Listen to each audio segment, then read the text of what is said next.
Bem, meus irmãos, nós vamos continuar então a exposição sobre a nossa batalha espiritual, baseados aqui no texto de Efésios capítulo 6, que diz que a nossa luta não é contra a carne e o sangue, mas sim contra os principados e as potestades.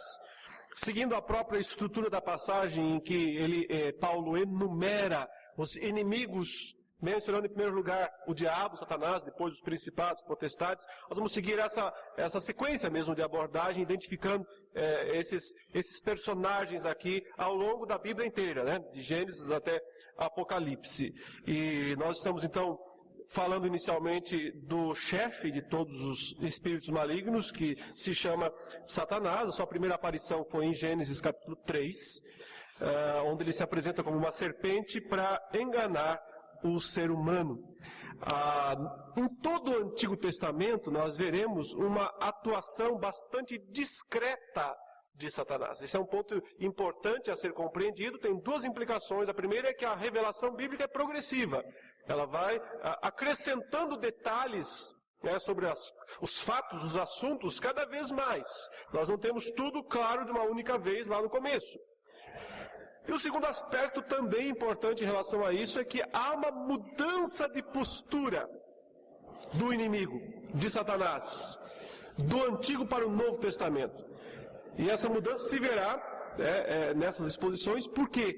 Porque nós vemos no Antigo Testamento uma postura discreta, uma postura argumentativa de Satanás. E ao contrário disso, nós vemos no Novo Testamento uma postura furiosa, colérica. Então, algo mudou nesta progressividade da revelação, é justamente a cruz, né? O esmagar da cabeça da serpente, é isso que produziu a mudança. Isso será visto no tempo apropriado. Hoje eu quero meditar nesse momento com os irmãos no livro de Jó, capítulo 1, onde nós temos a descrição de algumas coisas relacionadas ao inimigo. O seu título, o seu poder e sua função. Basicamente essas coisas estão descritas aqui nesta passagem, que é uma das mais também conhecidas de todo o Antigo Testamento. Capítulo 1, verso 1 diz: Havia um homem na terra de Uz, cujo nome era Jó.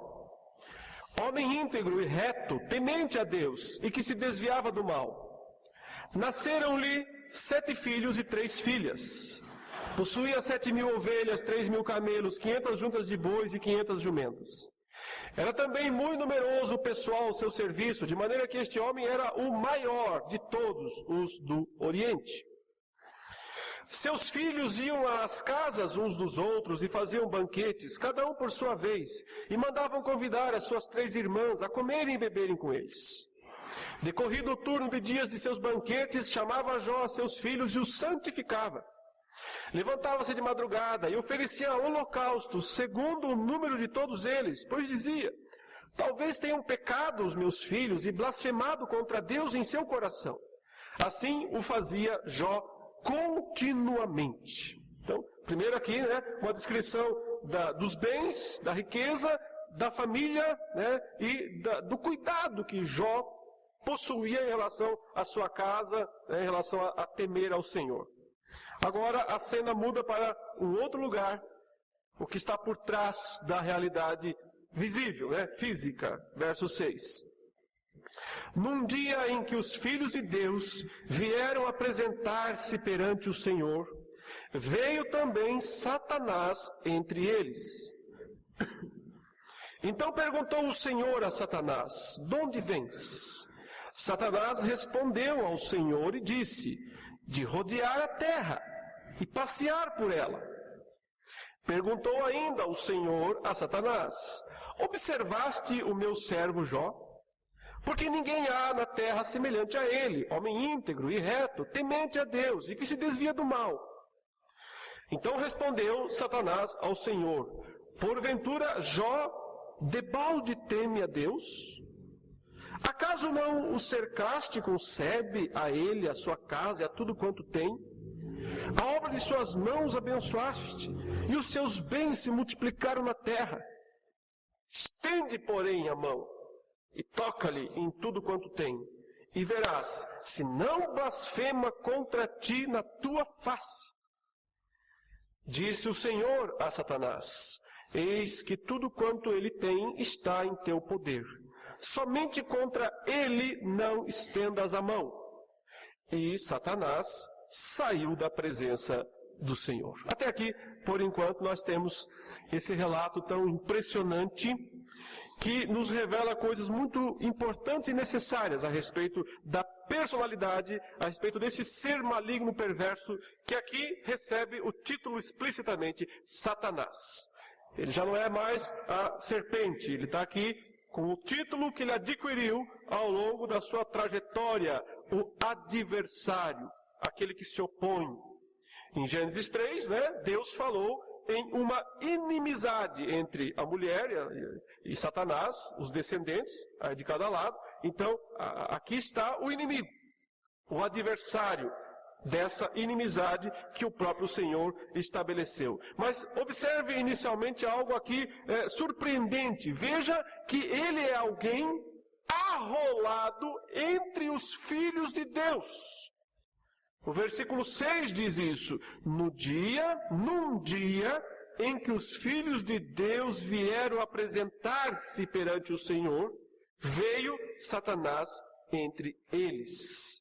Num dia, da ideia é o seguinte: num dos vários dias em que eles fazem isso, em que os anjos, porque aqui a referência certamente é aos anjos, aos seres celestes, nas suas várias categorias, nas suas várias hierarquias, num dia em que eles se apresentaram perante o Senhor. Então a ideia é que eles vieram dar relatório ao Senhor. Os seres celestes cumprem funções de Deus no mundo. Por exemplo, Hebreus capítulo 1 fala que os anjos são espíritos ministradores enviados ao mundo para auxiliar aqueles que vão herdar a salvação. A função, portanto, dos anjos é ajudar a igreja, ajudar os cristãos na sua caminhada, para que eles cheguem até o fim, até o final. Assim, eles têm várias outras funções, inclusive, biblicamente pode-se dizer, em relação à natureza, em relação ao mundo natural. Eles também cumprem funções designadas por Deus, as quais são misteriosas para nós. Nós não temos como entender essas coisas. Isso não é uma linguagem científica, isso é uma linguagem espiritual que a Bíblia utiliza. Fala às vezes do anjo do fogo, do anjo das águas, do anjo do abismo. São expressões utilizadas na Escritura que denotam funções exercidas por esses seres espirituais. O fato é que eles se apresentaram perante o Senhor para dar um relatório das atividades feitas nas suas várias hierarquias celestes. A Bíblia fala de querubins, serafins, fala de arcanjo, que seria o general, o principal dos anjos de Deus. E entre esses filhos de Deus, no dia em que os anjos se apresentaram para dar o relatório, estava também Satanás. Então, ele pelo menos até esse momento em que o texto foi registrado, e que Jó viveu, que Jó existiu, ele é alguém arrolado ainda como um dos filhos de Deus, está lá no céu e pode conversar com Deus, falar com ele. Na verdade, a iniciativa não é dele, mas é de Deus.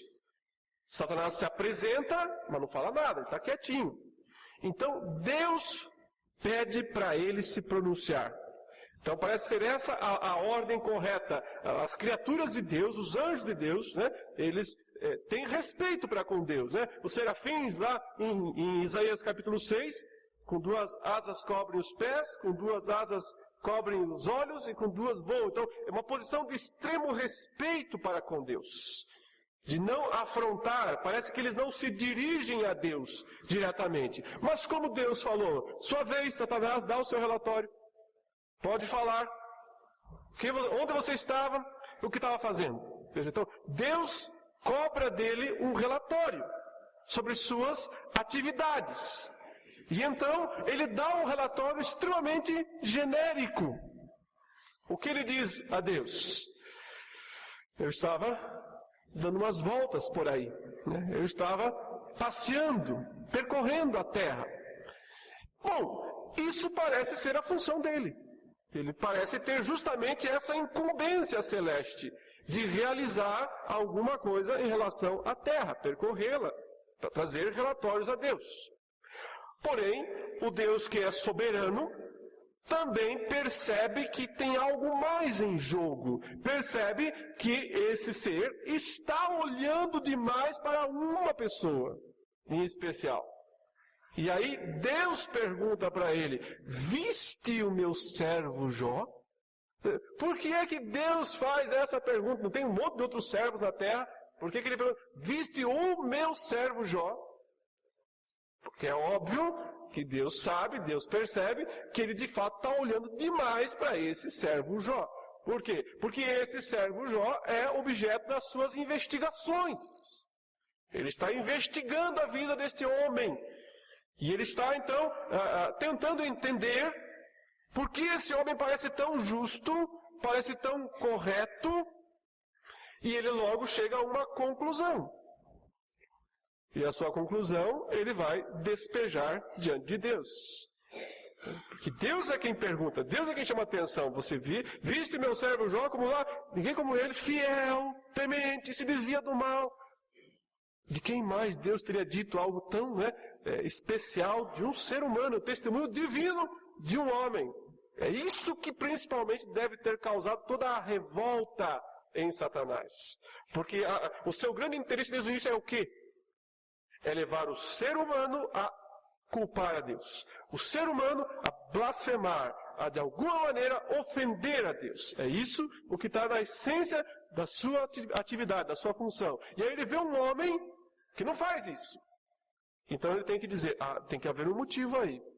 E ele diz, a razão, Deus, pela qual ele tem toda essa postura temente, íntegra, reta, é porque ele é muito beneficiado por causa disso.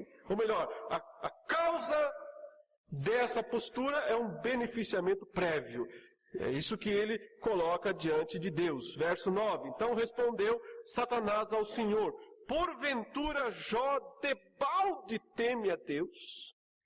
Em outras palavras, e ele faz isso à toa? Né? Ele é esperto. Ele faz isso porque assim ele garante a tua bênção. E o Senhor o tem abençoado demais. Veja que agora Satanás começa a acusar a Deus. Ainda que indiretamente, mas ele começa a acusar de desproporcionalidade. Ele diz, porque o Senhor, na verdade, tem dado a ele demais, não é? Verso 10. Acaso não o cercaste com sebe? Quer dizer, ele está protegido, ninguém pode tocar nele. A ele, a sua casa, é tudo quanto tem. Olha a ordem, hein? A ele, a sua casa, a tudo quanto tem, né? Saúde, família, bens materiais. Essa é a ordem, essa sequência, que ele vai atacar na ordem inversa depois, quando ele vai ser autorizado por Deus para fazer isso. A obra de suas mãos abençoaste, e os seus bens se multiplicaram na terra. Aí Satanás, então, lança o desafio. Estende, porém, a mão, e toca-lhe em tudo quanto tem, e verás, se não, blasfema contra ti na tua face. Então, é como se ele dissesse, o Senhor se esqueceu? Que por causa de um fruto de uma árvore lá atrás, o homem já fez tudo. Se esqueceu que eles são caídos. Se esqueceu que eles não são justos. Que eles são facilmente convencidos a fazer as coisas erradas. E esse daí está tendo uma postura aparentemente correta, exclusivamente por questão de benefício pessoal. Mas basta o Senhor tirar um pouquinho dessas coisas e verá o que ele é de fato. Ele vai blasfemar, que é justamente aqui o grande objetivo desse acusador, né? Olha a sua função, ele está acusando. É o que ele sempre soube fazer de melhor. Ele acusa o homem e ele acusa Deus também. De favorecimento injusto, desproporcional para uma pessoa. Acusa Deus de ter interesses escusos com isso tudo. E acusa, claro, acima de tudo, Jó de ser um falso crente. Eu estou usando aqui a palavra crente conforme os padrões do Antigo Testamento. Jó é um crente conforme os padrões do Antigo Testamento. Não quer dizer alguém que nunca pecou, mas quer dizer alguém que se desvia do mal. Alguém que, como ele próprio descreve, né, fazia holocaustos, oferecia sacrifícios pelos pecados. Nisso já mostra, né, que Jó não se considera um ser sem pecado. Mas ele confia na própria provisão de Deus para o perdão dos pecados, que são os sacrifícios, que são os holocaustos. E ele pratica isso por ele, por sua família inteira. E é por isso que Deus o considera tão especial, e é por isso que Satanás, no seu relatório celeste das suas atividades terrenas, então levanta essa, em princípio, hipótese e depois certeza de que ele não é um verdadeiro crente, que ele vai, em algum momento, falhar se ele tiver a oportunidade de fazer aquilo que Deus não está deixando ele fazer, que é testá-lo. Parece ser essa, portanto, a grande função de Satanás. Uma vez que ele acusa lá nos céus, né, lá na presença de Deus, as pessoas, também cabe a ele tentá-las. A Escritura diz que Deus a ninguém tenta, e ele também não pode ser tentado pelo mal. O ser humano é tentado por uma mescla, uma junção de fatores. Sua própria natureza pecaminosa, que é a fonte interna de tentação, e os dardos inflamados do maligno, né? As setas de fogo que ele lança contra o povo de Deus, né? Que ele lançou contra o próprio Jesus, quando se aproxima e fala, se és mesmo filho de Deus, por que não faz isso, não faz aquilo? Então, sua função, testar a fidelidade das pessoas. Ele gosta de fazer isso. E faz isso muito bem. E na maioria dos casos vence. Perdeu com Jesus. E também perdeu com Jó, mas por outra situação. Que nós, se tivermos tempo, poderemos analisar aqui. Então, em segundo lugar, veja que o adversário se revela, ele faz tudo o que lhe é peculiar, acusa Jó, acusa o próprio Deus. Então Deus o autoriza a tocar nas coisas de Jó. Porém, restringe que toque em Jó. Há uma autorização. Então, com o decreto em mãos, né, com a autorização celeste divina em mãos, ele vai agir. E dessa maneira ele pode destruir, matar, causar doenças. Ele vai realizar estas coisas. Leamos o texto bíblico, no versículo 13, o 12 disse, saiu da presença do Senhor, então, abandonou a corte celeste e foi agir, foi executar. O que ele faz? Indiretamente, verso 13, sucedeu um dia em que seus filhos e suas filhas comiam e bebiam vinho na casa do irmão primogênito, que veio um mensageiro a Jó e lhe disse, os bois lavravam, e as jumentas pasciam junto a eles. De repente, deram sobre ele os sabeus. Sabeus era um povo muito violento da antiguidade. E os levaram, e mataram aos seus servos a fio de espada. Só eu escapei para trazer-te a nova. Falava este ainda quando veio o outro, e disse, fogo de Deus caiu do céu, e queimou as ovelhas e os servos, e os consumiu. Só eu escapei para trazer-te a nova. Falava este ainda, quer dizer, uma notícia ruim atrás da outra, emendada na outra. Falava este ainda quando veio outro e disse, dividiram-se os caldeus, outro povo, né? Esses aqui são aqueles que formaram Babilônia depois. Babilônia era da Caldeia, os caldeus, portanto, uma reminiscência da antiga Babilônia. Pessoas com armas, pessoas muito poderosas. Dividiram-se os caldeus em 3 bandos.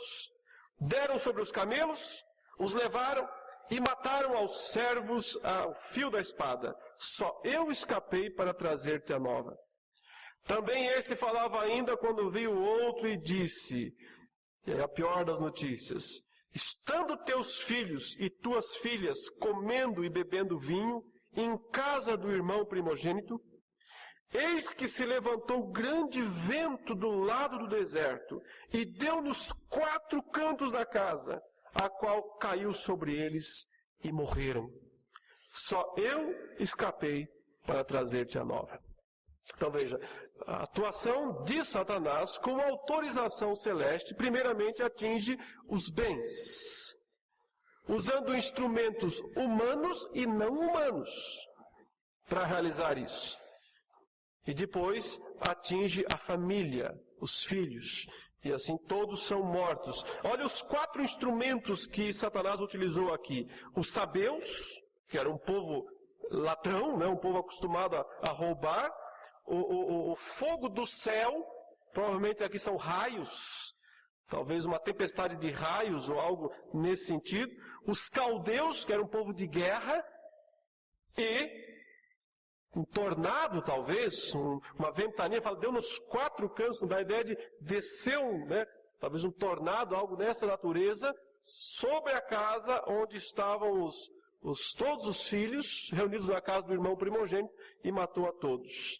Então, a gente percebe uma manipulação de instrumentos humanos e não humanos, para realizar seus intentos.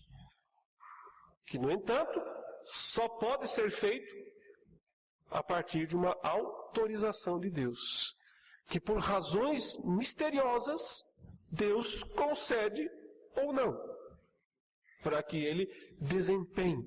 A ideia é justamente essa, de que, embora ele tenha uma certa liberdade até esse período, até esse momento aqui descrito nesse texto, de percorrer, de andar pela terra, de imprimir certos testes, mas para realizar coisas mais pesadas, coisas mais duras, ele precisa da autorização de Deus. Lembramos de uma outra situação, que foi aquela envolvendo Pedro. Antes da traição, Jesus o alertou. Disse que, olha, a situação vai ser assim, antes que o galo cante, você me negará 3 vezes. Pedro está incrédulo quanto a isso, porque ele se sente muito forte, muito fiel, ele até acha que os outros não são tão fiéis quanto ele. Não tem jeito, a explicação de Jesus é: Satanás reclamou a tua alma. Satanás solicitou de Deus para colocar sobre você um teste maior, um teste que você não experimentou até agora. E o que vai acontecer é que Deus autorizou. Você vai passar por esse teste, vai ter que enfrentar esse teste. Mas Jesus disse que rogaria ao Pai, para que a fé que Pedro até então exibia não desfalecesse. Ao mesmo tempo que permite a ação do maligno, mas também a esse socorro do Senhor em relação ao seu discípulo. Então aqui está essa ação maligna sob a autorização divina. Continuamos a leitura agora no capítulo 2, porque temos a segunda parte dessa história. Como sabemos, a resposta de Satanás, a resposta de Jó foi: nu, eu vim, nu, voltarei, bendito seja o nome do Senhor. Ele recebe aí depois também uma pressão da sua esposa para negar, mas em todo esse período ele se manteve firme, apesar de toda essa tentação. Que também envolveu a que está aqui no capítulo 2, que ele diz: num dia em que os filhos de Deus vieram apresentar-se perante o Senhor, veio também Satanás entre eles apresentar-se perante o Senhor. Então, olha, outro dia de relatório, marcado nos céus, os seres celestes se apresentam outra vez perante o Senhor. Se apresentar é prestar relatório, ao Rei dos Reis, ao chefe dos céus, e lá está entre eles também Satanás. Novamente, Satanás não se dirige a Deus, ele não tem essa autorização. Mas Deus vai cobrar o relatório dele. Versículo 2. Então o Senhor disse a Satanás: de onde vens? Então parece ser essa a pergunta padrão, feita para todos os demais anjos. Como é que está o seu trabalho? Está desempenhando corretamente sua função? Onde é que você estava? Respondeu Satanás ao Senhor e disse: de rodear a terra e passear por ela. A resposta idêntica à primeira que ele já havia oferecido ao Senhor. Mas o leitor sabe que nesse angu aqui tem muitos caroços, tem coisa mais profunda nessa história. Aí vem a segunda pergunta de Deus, verso 3. Perguntou o Senhor a Satanás: observaste o meu servo Jó? porque ninguém há na terra semelhante a ele, homem íntegro e reto, temente a Deus, e que se desvia do mal. Então Deus faz exatamente o mesmo relatório da primeira vez. Ele diz, não é assim? Ele não é dessa maneira? Agora vem a novidade. Ele conserva a sua integridade, embora me incitasses contra ele, para o consumir sem causa. O relatório, Deus então diz, você falhou. Percebe que você falhou? Reconhece que você falhou na sua acusação, que ela estava errada, infundada. Satanás não é de desistir facilmente. Esse é um dos outros aspectos que nós vemos na Escritura. Ele é aquele ser que não desiste nunca. Mesmo com sua cabeça esmagada, ele continua com seus estertores mortais, agindo e tentando com sua cólera, com toda a sua fúria, não desiste. Então Satanás respondeu ao Senhor, pele por pele, e tudo quanto o homem tem, dará pela sua vida. Ele disse, o Senhor só me deixou tocar nos bens e na família, mas nele não. E aí cita um ditado para Deus, pele por pele. É assim que o homem, é isso que o ser humano é no fim das contas. No fim da história ele é só isso, egoísmo puro. No fim das contas ele só se preocupa consigo mesmo. Então, deixe eu fazer o que eu quero e o Senhor verá o que ele fará. Estende, porém, a mão, toca-lhe nos ossos e na carne, e verás se não blasfema contra ti na tua face. Aqui nós temos, então, um desafio que vai além do anterior, porque não se trata meramente de mostrar que ele é um homem que falha, mas mostrar o que há de pior no ser humano, que é justamente o egoísmo. O amor de si mesmo, né? A causa verdadeira de todos os problemas. Aí está a maior idolatria. A maior idolatria que pode haver não é adorar algo, mas a si mesmo. Se reconhecer como a única realidade, a única existência, a única coisa que importa. E é nesse ponto que o diabo está tocando, dizendo, é assim que funciona. Qual é a reação de Deus? Verso 6, nova autorização celeste. Disse o Senhor a Satanás, eis que ele está em teu poder, mas poupa-lhe a vida. Então, autoriza e refreia. Parece que sempre é assim que Deus age com ele. Autoriza, mas refreia ao mesmo tempo. Permite algo, mas não permite tudo. Porque senão, é óbvio, né, que não haveria limites. Pode tocar na pele, já que é pele por pele que você está argumentando, pode fazer isso, mas não pode matá-lo. Veja, aquele que é descrito em Hebreus 2,14 como aquele que tem o poder da morte, não pode matar alguém sem a autorização divina. Porque esse poder da morte, conforme Hebreus, não é o de matar, mas é o de acusar. O de exigir a morte. Que é o que, na verdade, ele está fazendo aqui com Jó e faz com todo mundo, durante a história. É pecador, por isso tem que morrer. A lei exige que o pecador seja morto. Então, esse é o seu poder de morte que ele perdeu na cruz do Calvário e que ele está exercendo aqui na pessoa de Jó. Resultado, versículo 7. Então saiu Satanás da presença do Senhor e feriu a Jó de tumores malignos, desde a planta do pé até ao alto da cabeça. Jó, sentado em cinza, tomou um caco para com ele raspar-se. Portanto, Jó se encontra no seu momento de maior sofrimento, não agora apenas por causa do que ele perdeu, dos seus bens, não por causa da destruição da sua casa, da sua família, os filhos mortos, a esposa enlouquecida, né, que é assim que ela age nesse momento, e ele também enfermo até a última raiz do cabelo, né, dos pés à cabeça, cheio de tumores só não morre, não pode morrer porque Deus não deixa. Então, esta é a situação dele e é isso o que Satanás faz. Então, quais são as grandes verdades que nós aprendemos até aqui, né, de Satanás? Primeiro, nós temos um inimigo ainda em formação.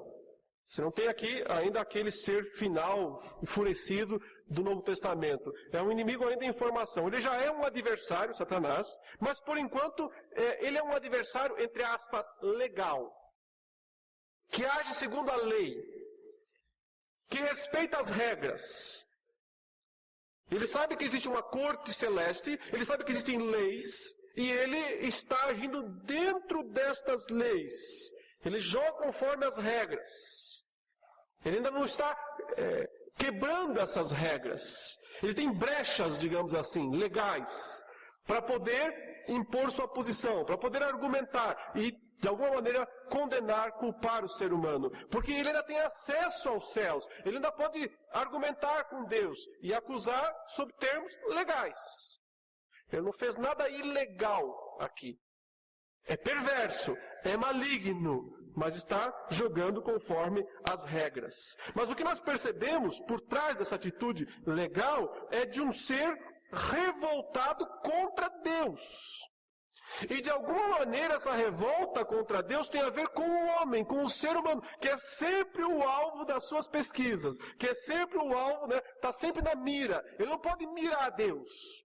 Então ele mira, dirige seus canhões, né, contra o ser humano, porque é a maneira indireta de ele atingir a Deus. Não pode atingir Deus diretamente e atinge Deus indiretamente através do ser humano. O que é mais aqui assustador, né, o que é mais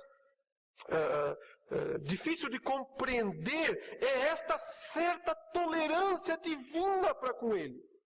Não é isso que parece aqui? Uma certa tolerância divina que para nós parece inaceitável. Por que ele não faz alguma coisa contra este ser? Mas não é, na verdade, uma questão de tolerância. É, sim, uma questão de justiça. Deus está agindo de acordo com os aspectos legais. Aquilo que é justo, aquilo que não é justo. Ele não inverte estas coisas.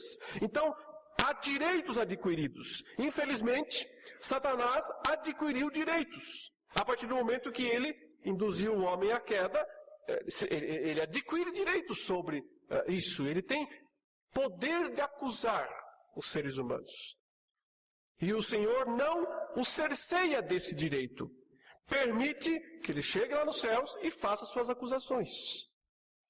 Deus tolera por uma questão de justiça.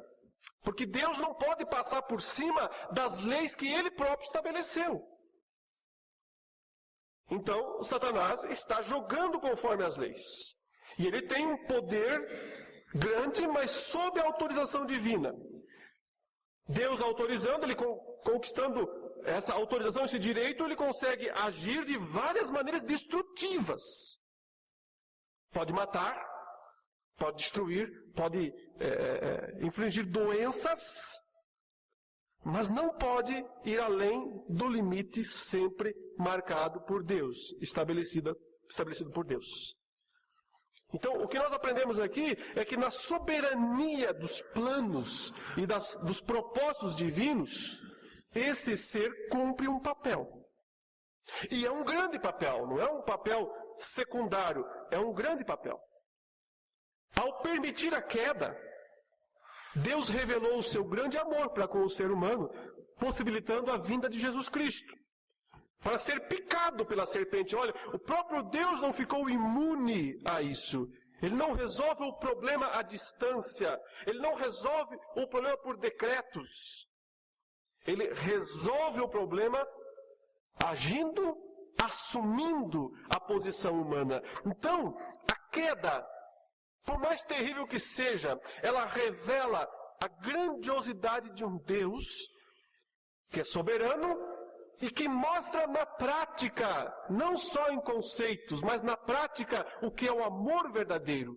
Quando Jesus vem ao mundo e dá a sua vida, picado pelo poder de Satanás, mas ressuscitado para a glória. E há um aspecto aqui no livro de Jó que não pode ser esquecido, eu vou encerrar a aula mencionando isso, que através de toda essa ação maligna, perversa, Deus revela ainda mais o seu poder, a sua grandeza e também um aspecto essencial a respeito do que é fé. Porque como você sabe, depois disso, agora abreviando toda a história, Jó reclamou. Embora paciente, claro, a Bíblia testemunha que ele foi um homem muito paciente, mas não quer dizer que ele não tenha reclamado. Ele reclamou com Deus. Qual foi a reclamação que Jó fez com Deus? Então, usando aqui a mesma terminologia, ele deve ter dito assim, desproporcional. Minha punição foi de alguma maneira desproporcional. Houve um erro no julgamento. Eu quero entrar com um recurso. Porque o que eu sofri, a punição que eu sofri, perdi todos os meus bens, perdi os meus filhos e perdi a minha saúde, isso é uma punição desproporcional para algum pecado que eu tenha cometido, que eu tenha feito. Então eu quero revisão do processo. É mais ou menos isso que ele está perguntando.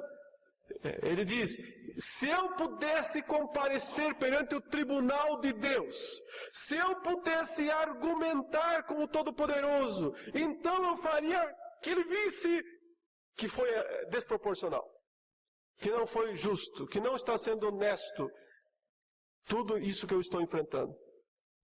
Então, há uma revolta em Jó, como qualquer pecador tem, quando sente que a coisa está meio desproporcional. Então Deus concede a audiência.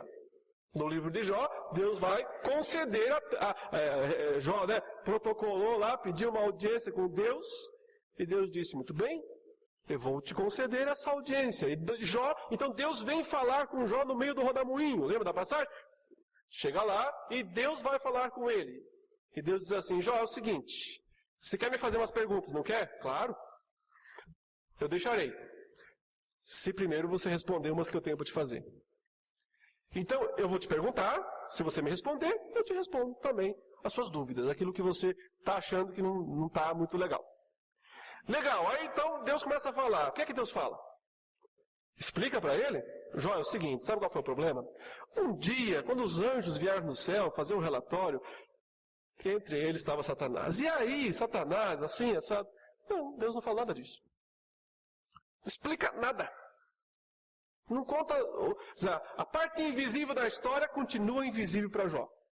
Para nós não, nós somos aqui leitores oniscientes. Nós lemos o livro e a gente sabe tudo do começo ao fim.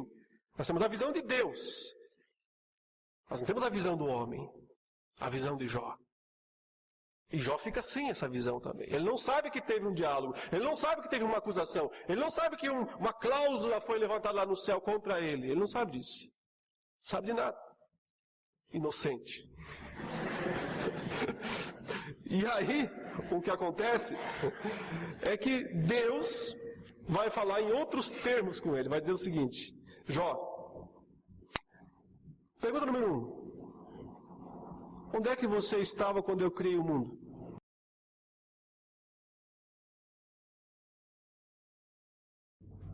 Como assim, onde é que eu estava quando eu criei o mundo? Eu não existia. Guarda isso que isso é importante. Pergunta número 2. Onde é que você estava quando eu estabeleci a ordem da natureza? Por que chove? Por que neva? Por que o sol vai para lá, a lua para cá? Por que a terra gira assim? Por que as estrelas? Por que as cabras nascem lá nas montanhas e descem? Aí Deus dá uma aula de logística da criação para Jó, dizendo, compreenda essas coisas, Jó, estava lá comigo, você sentou comigo e fez o planejamento, foi você por acaso que fez esse planejamento? Não. Ou seja, Jó não vai ter resposta não, porque ele disse, se você me responder essas coisas, eu te respondo aquilo que você quer saber. Mas Jó não tem como responder essas coisas. Então não vai saber também. Não vai ficar sabendo daqueles aspectos celestes invisíveis. Mas a pergunta é, o que Deus quer com essas perguntas? O que é que Deus quer que Jó compreenda? O que é que Deus quer? Deus está dizendo o seguinte: Jó, eu sou um bom administrador das coisas ou não? Você acha que eu entendo da logística, do funcionamento do universo que eu mesmo criei? Ou você acha que eu sou um Deus assim de improviso, de malabarismo, que não sabe o que está acontecendo? Que tipo de Deus eu sou, hein, Jó? Essa é a pergunta que Deus quer que Jó responda. Em outras palavras, Deus quer que Jó entenda que Ele não é um Deus de improviso, que Ele não é um Deus que não sabe de nada, que Ele não é um Deus que pode ser pego de surpresa. Ele quer que Jó entenda que Ele tem controle. Quem criou é quem governa. Que Ele tem controle sobre todas as coisas, que nada foge ao seu controle. Então qual é a função do homem? Confiar. Só essa. Não é compreender. Não é saber tudo. Não é entender os mistérios, o que está por trás, o que foi o diabo, o que não foi. Não é essa a função. Fé não é isso. Fé não é ter todas as respostas para todos os dilemas, para tudo o que acontece ou deixa de acontecer no dia a dia. Isso não é fé, isso é curiosidade. Fé é confiança. É entender que o Deus que criou o mundo, que organizou direitinho a terra, sabe o que está fazendo. Em outras palavras, quem está no volante, hein? Sua função é sentar do lado. Quem dirige o mundo sou eu. Você tem que acreditar que eu sou um bom motorista. Até porque eu fiz o ônibus. Estabeleci a rota. E sei como chegar ao caminho. É isso que Deus fala para Jó. Ele não explica os detalhes mínimos. Ele diz, ou você confia, ou você não confia. Ou você é um crente, ou você não é. Se você confia, pronto, vamos junto. Eu sei lidar com Satanás. Eu sei lidar com o mundo. Eu sei lidar com o mal. Eu sei lidar com os problemas. Eu sei lidar com tudo que acontece. Você confia nisso? Ou vai ficar uma vida de sofrimento por tua causa? Ou vai ficar uma vida de questionamentos e questionamentos e não vai ter respostas?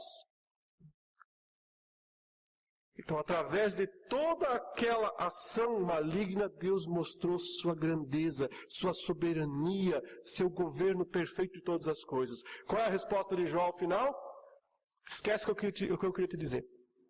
Esquece. Não tem mais pergunta nenhuma para fazer para o Senhor. É assim, o capítulo 42. Não tem mais pergunta. Alguém falou alguma coisa aqui? Não fui eu. Se alguém tinha alguma coisa para perguntar aqui, esquece, porque era um sujeito tolo. Era um sujeito bobo que pensou em fazer alguma pergunta para o Senhor. Falei de coisas que eu não compreendia. Coisas elevadas demais para mim. Por isso me arrependo, me abomino no pó e na cinza. Bem sei que tudo podes. Nenhum dos teus planos pode ser frustrado. Eu te conhecia só de ouvir. Agora os meus olhos te veem. E por isso me abomino. No pó e na cinza. Isso é ser crente. Ser crente não é entender tudo, não é saber todas as respostas, não é conhecer os mistérios profundos de Satanás. Ser crente é saber que tem um Deus maior do que Satanás. E que não perde o controle do seu mundo, da sua criação, do nosso destino, da nossa trajetória, por nada. Não perde o controle. Continua dirigindo o nosso mundo, nossa vida, nos mínimos detalhes, em meio ao caos que nos cerca. Em meio ao caos. O que é fé? Qual é a atitude verdadeira de fé? Confiar nos soberanos propósitos de Deus. Descansar neles. E seguir o trajeto rumo à glória eterna. Satanás não está aí por acaso. Mesmo com toda a sua rebeldia, maldade, ele é um instrumento final de Deus. E no final será punido por tudo que fez. E Deus será engrandecido pelo poder da sua glória. Que Deus nos abençoe, meus irmãos, em nome de Jesus. Amém. Te damos graças, Senhor Deus, pelo ensino da Tua palavra. Para nós é muito importante, é crucial compreender a grandeza do Senhor. Compreender que Tu és o Deus que fez todas as coisas. E tens na Tua mão o controle total, absoluto, de todos os eventos. Dos menores aos maiores.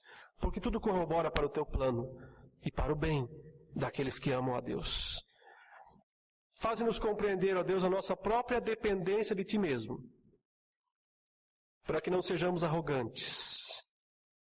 Para que não venhamos a cair no engano maligno de blasfemar contra o Senhor. Permite, Senhor, que nós continuemos a nossa trajetória, a nossa caminhada cristã, com fidelidade, com confiança no Senhor e no sangue do Cordeiro Jesus. É neste nome que nós oramos e confiamos. Amém, Senhor.